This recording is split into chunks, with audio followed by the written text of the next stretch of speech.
I would kill to be sexually harassed at the moment. Liberal Tina McQueen stuns colleagues in closed-door meeting.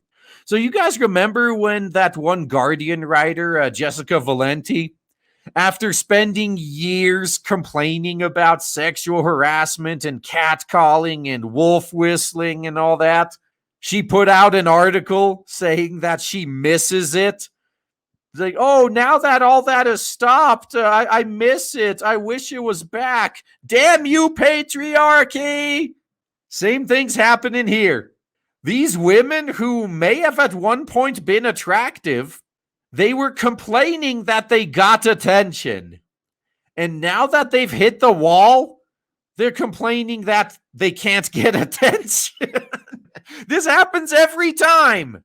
Liberal Party Federal Vice President Tina McQueen said, I would kill to be sexually harassed at the moment, according to 3 senior Liberal whammons who joined her at a meeting to discuss the, New South Wales branch's new cock. As Miss McQueen, who says she did not make this exact comment, has apologized for an attempt at humor about herself. Yeah, I wouldn't be surprised if it was paraphrased a little bit. But we've seen this happen before. Again, Jessica Valenti is probably the most public and famous example, but this happens to all of them. She said that during the meeting, she made a throwaway line that when whammons reach my age, we don't have to worry about being sexually assaulted. So what are you going to do now? Are you going to go out and start campaigning that that geriatrics should be attractive too, just so you can worry about it again, so you can complain about it being a problem while you secretly beat off to it? It was an attempt at humor about myself. I regret making that off-the-cuff remark and apologize. Yeah, it really sucks living in clown world, where you have to always walk on eggshells and watch everything you say. I wouldn't recommend having a discussion with someone who you know is hypersensitive and blows things out of proportion.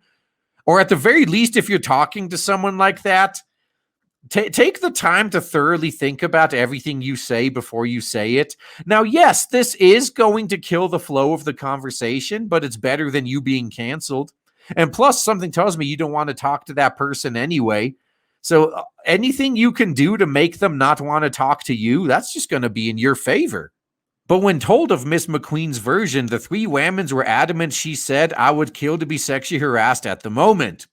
2 of the attendees at the meeting also told the Sydney Morning Herald and The Age they heard Miss McQueen say, let's talk about whammons not getting drunk at work, in comments that left other party officials stunned and outraged.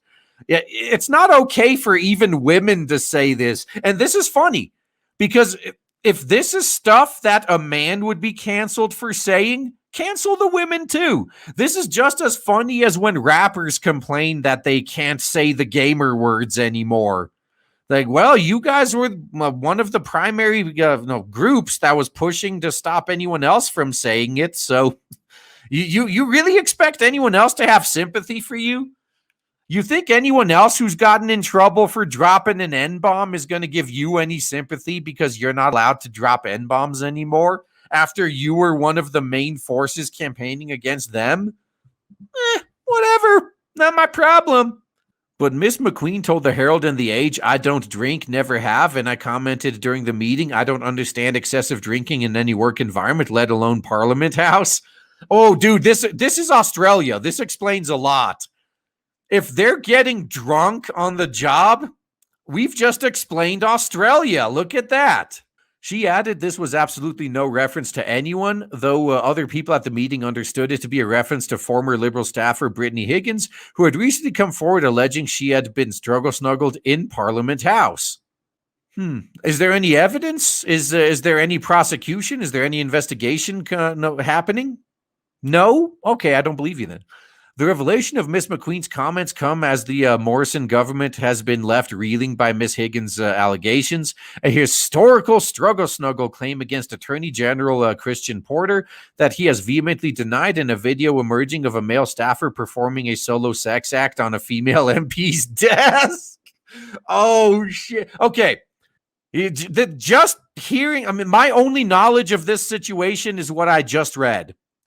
But I'm guessing this had less to do with any sort of sexual thing. And this was basically that dude's equivalent of taking a dump on the boss's desk as a way of saying he resigns. He just thought of a way that would be a lot more fun. It's like, hey, you know what? The whole turd on the desk thing has been done already. How about I do the jizz in the coffee cup instead? As well, backbench MP Andrew Lamming announced he will quit at the next election because he took a photo of a woman's bottom while her underwear was visible. Oh my God. Did he mean to do that, though? That's the question. Well, probably. I mean, these politicians are pretty much all creeps. The meeting of senior female NSW Liberal Party officials was held the afternoon of Friday, February 26th, just hours before the division's state executive convened. The executive voted later that evening to adopt a new COC that makes clear the party has zero tolerance for bullying, sexual harassment, vilification, physical violence, and discrimination, unless the bullying and harassment and discrimination is against white men. Then it's perfectly okay. 9 people attended the meeting. Miss McQueen, NSW state director. Okay, all these people I don't care about. Several formal complaints about Miss McQueen's comments were made after the meeting to Mr. Stone, and those have been discussed with the Liberal Party federal director, Andrew Hurst. When Miss McQueen's specific alleged comments were put to Mr. Stone, he did not deny she had made them.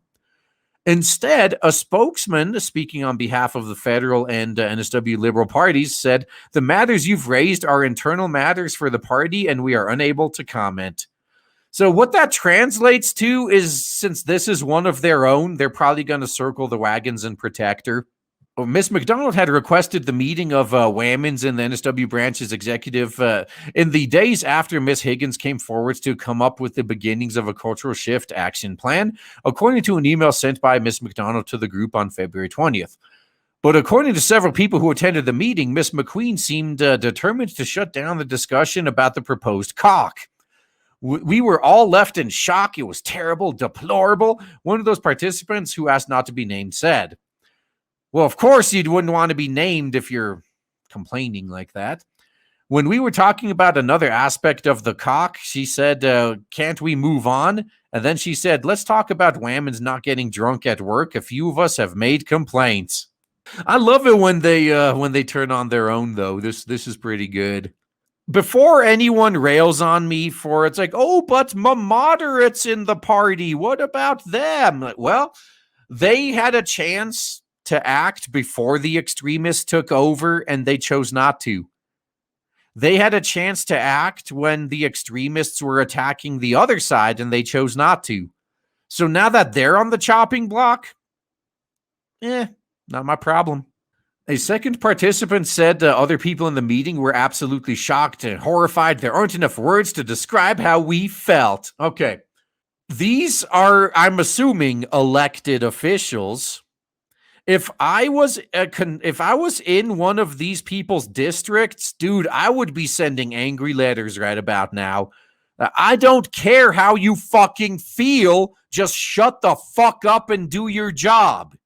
If you can't do your job without your emotions getting in the way, maybe we should do a recall election. I had gone in hoping it would be constructive, but it was railroaded by those comments. Her views didn't represent those of the other people in the room. A spokesman for Prime Minister Scott Morrison said the issue was a matter for the party. The Sun Herald and The Age reported the Liberal Party had issued a gag order on officials speaking publicly about party affairs, with only federal President John Olson and Director Andrew Hurst authorized to make statements about federal party matters in the lead up to the next federal election. So doesn't that sound like they're trying to hide something? It sure looks that way to me. The order is widely understood to have Miss McQueen, an outspoken conservative member of the party, as its target. But Miss McQueen is refusing to stay silent, continuing to appear on television and saying, "Do you think anyone would or could gag me?" I'll give her credit for that. That's good. Less than 2 months before the current year -2 election, Miss McQueen delivered what was widely regarded as a train wreck performance on the ABC's high-profile Q&A program.